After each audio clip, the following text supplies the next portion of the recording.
Na moral, deixa o like. E aí, de boa? Obrigado por clicar no vídeo e não se esqueça de comentar o que achou do episódio. É isso e, dito isso, lá vamos eu, para mais um capítulo de One Piece. Bom, começando com a capa. Temos o Luffy pintando um crânio com ossos cruzados em um urso, ele acaba pintando um pássaro que pousou na cabeça do urso também. Ao lado temos o Zoro dormindo encostado em uma árvore, um pássaro tenta o acordar. No ambiente, tem duas latas de tinta branca, um banco dobrável e, além do pincel que Luffy usa, tem outro no chão. Ainda tem um saco de pão, uma lata aberta do que parece ser sardinha e um cantil de água seco. Enquanto pinta, Luffy come um pão. Na versão colorida, percebo uma cenoura. Mas bem, voltamos com o choque dos marinheiros ao verem o Capitão Morgan derrotado. Interessante que mostram Morgan e o Helmeppo, mas todo mundo ignora o Helmeppo. Bom, fica aquele clima esquisito, ninguém sabe se coloca a mão no bolso ou se deixa solta.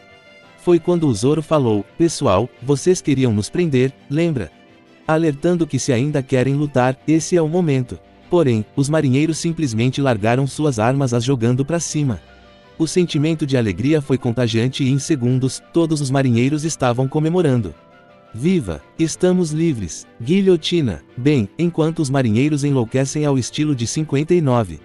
Luffy não entende nada, batemos no chefe deles e eles ficam felizes, que curioso. Se fosse sempre assim, né?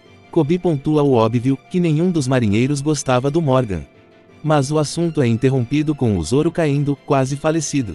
A cena corta e volta na casa da Rica. Zoro está sorridente, acabou de encher a barriga depois de passar 9 dias de fome. Podemos ver vários curiosos assistindo ao show de mágica. Bem, Luffy ouve e comenta, então é isso, era impossível você sobreviver um mês sem comer, mas, o Zoro só ignora, ele está curioso sobre como o Luffy é tão magro e ainda assim comeu mais que ele. Que maluco esquisito, a fome do Luffy é tipo idade de cachorro, meia hora equivale a meses, uma hora é tipo 6 anos sem comer. Enquanto a dupla conversa, Koby pede desculpas à mãe da Rica, já que até ele comeu muito. A mãe, que não lembro se tem nome, diz pra não se preocupar. Vocês são os heróis da cidade. Comam à vontade. A conversa estava boa, mas o Zoro estava pensando no próximo passo e pergunta, e agora? O que vamos fazer? E Luffy responde sem pensar, para a entrada da grande linha. O Koby automaticamente entrou no modo histérico. Gritando ele diz que é loucura, 2 pessoas navegando na grande linha. Não entendeu que o mundo dos piratas, os mais fortes, começa lá. Ao contrário do Koby, Zoro está bem com tudo isso. Na visão dele, é simples, para ser rei dos piratas, precisa do One Piece e, para achar o One Piece, entrar na grande linha é o curso natural das coisas. Mas, isso só agita ainda mais o Koby. O problema do Koby é que ele não sabe se expressar. Ele sabe que o Luffy não sabe navegar, mas ele não diz diretamente que isso é um problema. O que faz o Zoro perguntar, por que se preocupa tanto? Você nem vai com a gente. Koby diz que mesmo assim se preocupa, afinal de contas, ele e o Luffy são amigos. E Luffy completa dizendo, seremos amigos para sempre. Isso deixa o Koby muito feliz. Ele acaba comentando como Zoro e Luffy o ensinaram a viver pelo seu sonho. É quase impossível não se preocupar com pessoas que foram tão importantes na sua vida. Porém, essa discussão toda é quase uma encheção de um saco furado. Já que o Luffy diz, exatamente, e para viver o meu sonho, temos que ir para a grande linha. Zoro diz, pois é. E o Koby diz, verdade, não pensei por esse lado. Então, tá, né? Claro, Koby não se deu por vencido e tentou falar de forma que dê para entender e diz que a dupla é muito descuidada. E digo mais, você não viu nada. No entanto, Zoro interrompe e alerta. Você deveria se preocupar mais com você. Mesmo que tenha sido à força, por 2 anos você foi um pirata. Não subestime a capacidade da marinha de conseguir informações. Se eles descobrirem, você nunca conseguirá se alistar. Nesse segundo, a porta da casa é aberta. Uma falta de educação terrível. Sem bater e nem pedir permissão, um marinheiro entra, o mais novo responsável que não tem nome. A maior característica dele é ter um cavanhaque. De qualquer forma, ele pergunta, me tira uma dúvida, vocês são realmente piratas? Luffy diz que sim, acabei de encontrar um membro, isso nos faz piratas de verdade. Sem querer criticar, nem nada.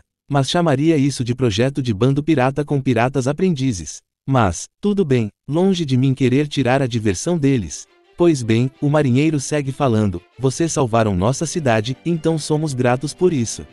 No entanto, como são piratas, não podemos deixar que fiquem em nossa cidade.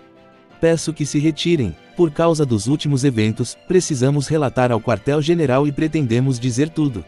As falas do marinheiro irritam os moradores, que chamam o marinheiro de louco por estar expulsando os heróis da cidade.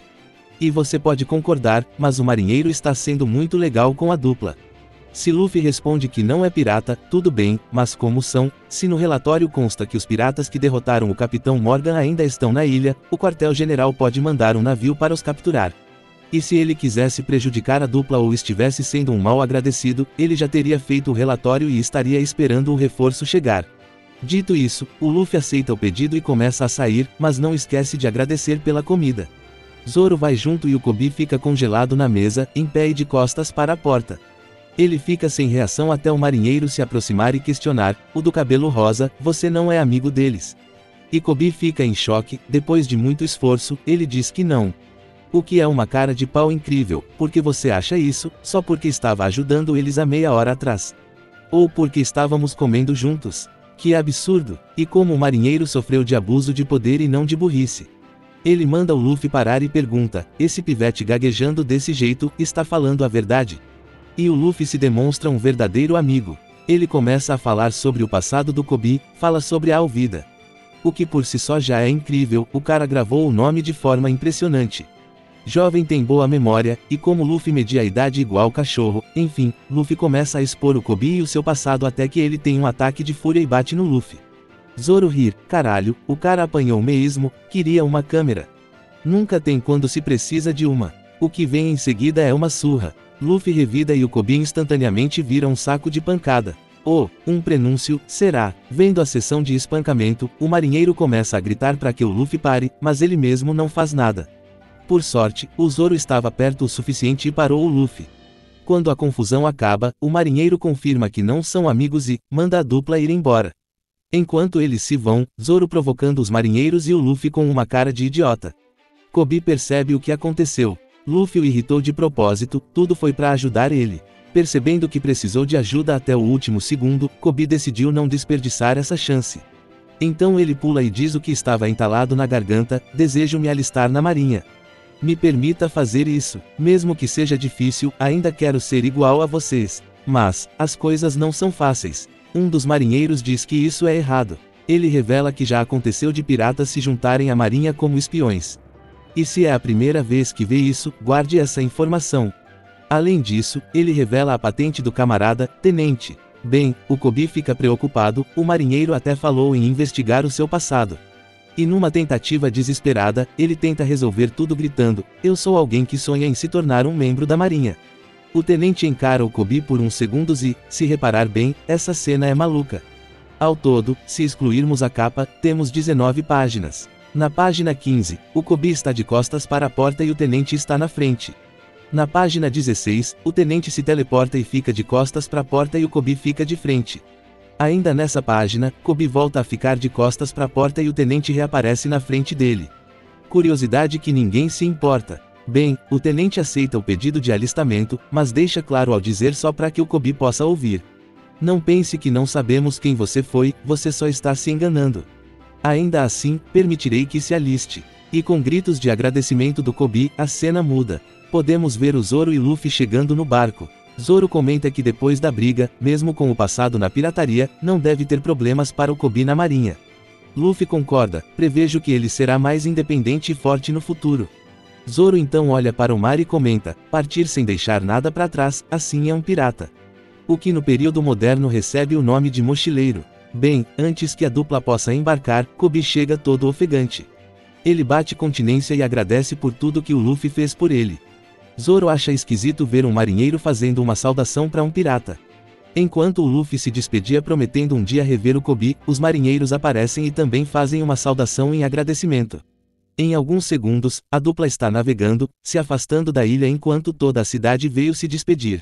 O tenente revela que sempre soube ao dizer: você tem bons amigos, para o Koby.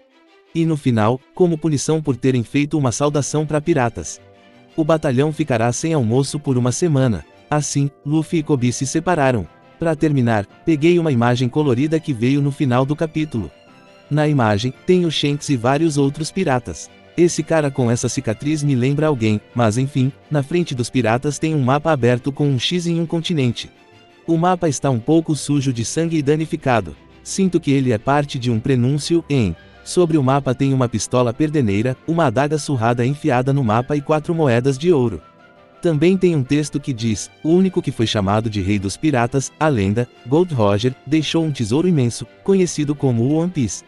Todos os piratas do mundo estão à procura do lugar em que a mais vasta fortuna do planeta possa estar. Pode-se dizer que essa é uma das eras mais perigosas dos 7 mares. E foi isso, terminamos o capítulo 7, amigos.